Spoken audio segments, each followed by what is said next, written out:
네, 오늘 현대차를 필두로 대형주들의 강세 효과는 지속이 됐습니다. 로봇 하드웨어뿐만 아니라 배터리와 관련된 밸류체인 종목들까지 움직여줬고요. 코스닥은 비록 바이오주들이 조용하기는 했지만 2차 전지 쪽이 다시 살아나면서 코스피와 어깨를 나란히 했습니다. 한국 증시의 유리한 환경과 분위기가 계속 이어지는 건지 지금부터는 내일장 전략 짜보겠습니다. 매일경제TV 김민성 주머니 매니저와 함께합니다. 안녕하세요. 네, 안녕하십니까. 네, 오늘 하루 아쉬우셨나요? 저는 아쉽지 않았습니다. 그래도 이제 시장에 대한 방향성, 그리고 제가 바이오 러버라고 많이 말씀드리긴 하지만 다른 섹터도 굉장히 잘합니다. 그래서 맞아요. 드디어 제가 유의미하게 본 거는 코스닥에 대한 좀 상승 동참이 만들어졌다는 게 좀 많이 큰 의미가 되고 있다라 좀 보시면 좋을 것 같고요. 그래도 조금 아쉬운 거는 코스피는 어느덧 4,900포인트라는 사상 최고가를 좀 기록을 했는데 여전히 코스닥이 1,000스닥을 못 가고 있는 게 조금 아쉽긴 합니다. 근데 그럼에도 고점을 갱신하면서 여기에 대한 흐름을 만들어냈다는 건 제가 봤을 때는 코스닥은 1,000스닥을 돌파하는 구간부터 속도가 더 붙기 시작을 할 거라고 좀 바라보고 있기 때문에 여전히 좀 유동성에 대한 장세는 커지고 있는 상황이고 코스닥도 드디어 좀 상승에 대한 동참이 되고 있는 초입 구간이다 보니까 조금 더 우리가 기대하는 마음으로 바라보죠 좋다라고 말씀드려보도록 하겠습니다. 네, 누구 하나 소외감이 들지 않는 불장이 됐으면 좋겠습니다. 종목 리뷰를 해야 될 텐데 많은 분들이 제약바이오의 봄은 언제 오나요? 이런 얘기들을 하시던데 지난주 금요일에 소개해 주셨던 펩트론은 그 얘기가 무색할 정도로 오늘 주가가 견조했어요. 맞습니다. 제가 이제 펩트론을 설명드린 테마가 사실 하락 추세였거든요. 그래서 네. 그 하락 추세가 멈추고 돌아서는 구간을 말씀을 드리면서 펩트론 설명을 드렸는데 정확하게 저점 매수가 성공을 한 것 같습니다. 그렇기 때문에 오늘도 오전에 좀 반등이 나오면서 윗꼬리를 달긴 했지만 명확하게 바닥이 나왔다는 게 좀 중요한 포인트라고 보시면 좋을 것 같고요. 그래서 결국에는 코스닥에 대한 사이클이 강하게 가려면 바이오를 빼놓고 갈 수는 없습니다. 그래서 거기에 대한 좀 시작점이 만들어지고 있고 바닥을 찍은 다음에 추세를 돌리고 있는 종목들이 만들어지고 있다는 거는 상방을 좀 길게 갈 수 있는 준비를 하고 있다는 걸 좀 초입 구간을 찾고 있다 보니까 이제 펩트론은 여기서 멈추지 않고 계속해서 상방을 이어간다라고 하면은 상승에 대한 룸이 많이 열려 있는 종목이라는 점 참고해 보시길 바라도록 하겠습니다. 네, 그리고 오늘 시장 안에서 굉장히 핫했었던 이수 스페셜티 케미컬도 있습니다. 상한가로 마감이 됐는데 11월 초에 소개를 해주셨어요. 맞습니다. 이제 방금 말씀드렸던 것처럼 바이오만 잘하는 게 아니라 다 잘합니다. 그래서 네.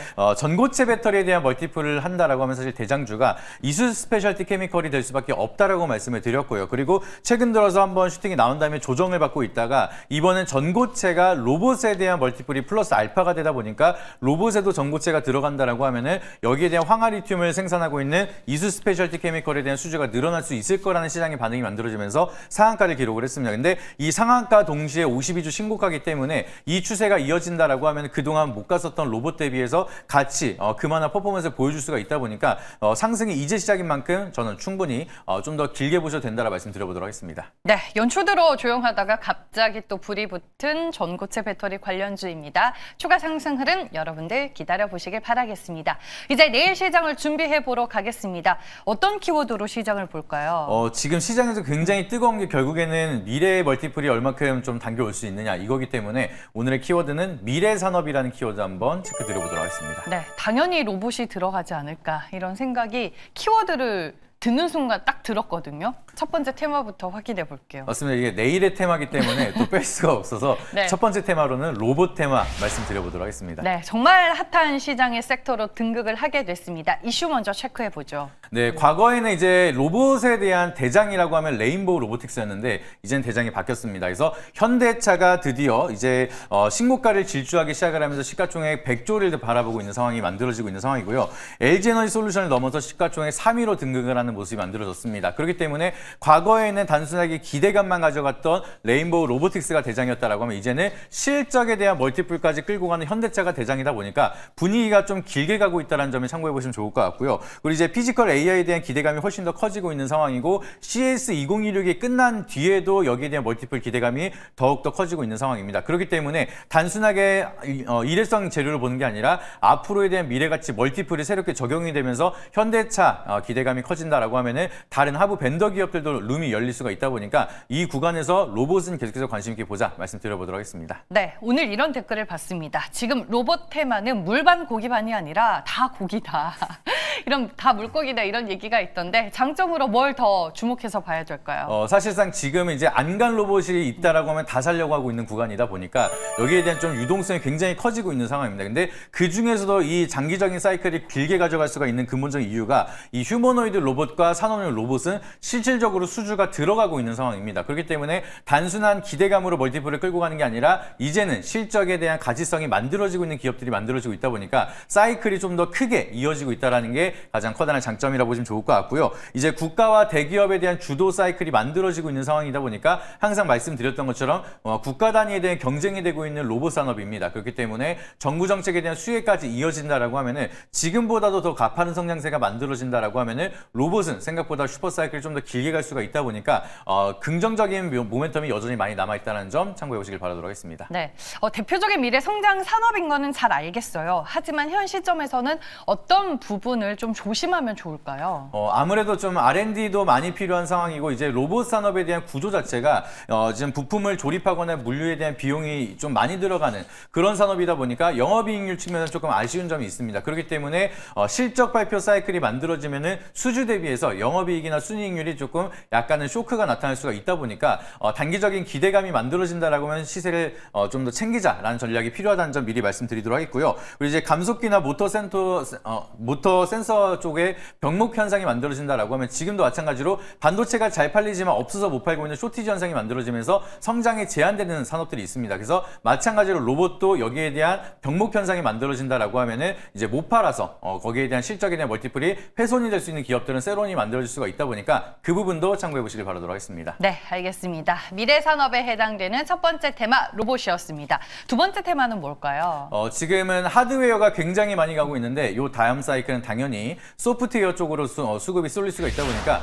두 번째 테마로는 소프트웨어 한번 체크 드려보도록 하겠습니다. 차례를 기다리면 소프트웨어의 시간도 올 것이다라고 얘기를 해주셨습니다. 이슈 먼저 체크해보죠. 네, 지금 최근 이슈를 보시게 되면 뭐 달리는 이제 바퀴 달린 스마트폰이다 이런 얘기들이 만들어지기 시작을 하면서 소프트웨어에 대한 중요도가 많이 늘어나고 있는 상황입니다. 그래서 전기차만 판매를 한다 하더라도 여기에 대한 옵션이라든지 생성 AI에 대한 탑재, 기능, 편리성 이런 부분이 좀 경쟁이 극심화되고 있다 보니까 소프트웨어에 대한 기술 개발의 멀티플이 좀 더 커지고 있다는 점을 참고해 보시면 좋을 것 같고요. 그리고 AI 소프트웨어는 수익화가 질주하고 있는 상황이고 하드웨어는 공급 동맥 경화가 만들어지고 있는 상황입니다. 그래서 아까도 잠깐 말씀을 드렸던 것처럼 반도체는 굉장히 많이 팔리고 있는데 병목 현상이 만들어지고 있기 때문에 여기에 대한 경쟁 사이클을 좀 더 가속화하기 위해서는 이제는 소프트웨어 쪽에 대한 중요도가 높아지고 있는 만큼 AI 소프트웨어에 대한 수급 사이클도 이어질 수가 있다는 점 참고해 보시길 바라도록 하겠습니다. 네, 하드웨어와 같이 갈 수밖에 없는 게 결국에는 소프트웨어다. 그 구조적인 부분에 대해서 얘기를 해주셨습니다.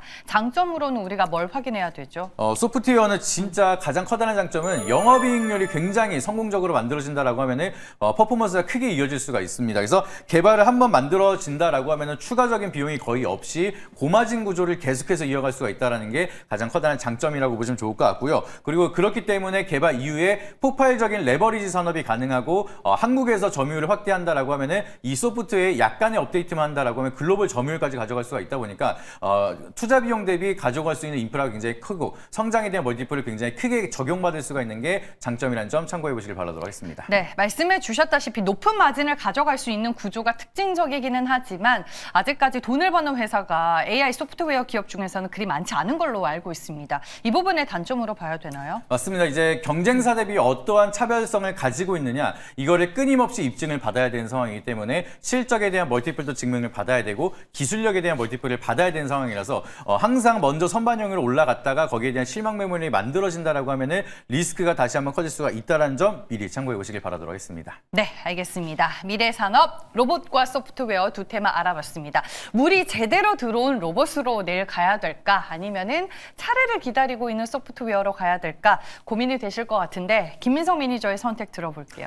저는 솔직히 로봇은 이제 새로 들어가기 너무 무서워서 이제 다음 사이클로 갈 수 있는 소프트웨어를 한번 공략해 보도록 하겠습니다. 네, 어떤 종목을 탑픽으로 보실까요? 그 중에서 아시는 분들은 대부분 아실 겁니다. 소프트웨어 쪽에서 굉장히 중요한 멀티플을 가지고 있는 더존 비즈온이라는 종목 한번 체크 드려보도록 하겠습니다. 네, 가지고 있는 매력과 투자 포인트 들어볼게요. 동사 같은 경우에는 이제 회사를 운영하는 통합 시스템인 ERP라는 솔루션을 공급하고 있는 기업이고요. 이 기업이 이걸 기반으로 성장을 하기 시작을 하다가 이번에 원 AI라는 프로그램을 개발하게 됩니다. 그래서 그래서 이거를 이제 다양한 B2B를 통해서 멀티플을 키워나가고 있는 상황인데 쉽게 말씀을 드리면은 회계나 인사, 문서, 세무 데이터를 전부 다 이제 자동으로 분석할 수 있는 솔루션을 통해서 기업들 간에 대한 업무 효율화를 증대를 시키고 있는데 이게 실적이 굉장히 잘 나오고 있습니다. 그렇기 때문에 아까도 앵커님께서 말씀해 주셨던 것처럼 실적이 나오는 소프트웨어가 많이 없는데 도존비주어는 실적이 잘 나오고 있는 기업 중에 하나이기 때문에 여기에 대한 멀티플 참고해 보시길 바라도록 하겠습니다. 지금 매각이 완료가 된 걸까요? 아직은 완전히 끝나지는 않았지만 거기에 대한 노이즈는 이미 시장에 전부 다 반영이 됐기 때문에 너무 크게 걱정하실 필요가 없다라고 보시면 좋을 것 같습니다. 네, 알겠습니다. 차트 보면서 가격적인 전략도 알아볼게요. 네, 더존비주어는 넥스트레이드 현재가로 편히 말씀드려보도록 하겠고요.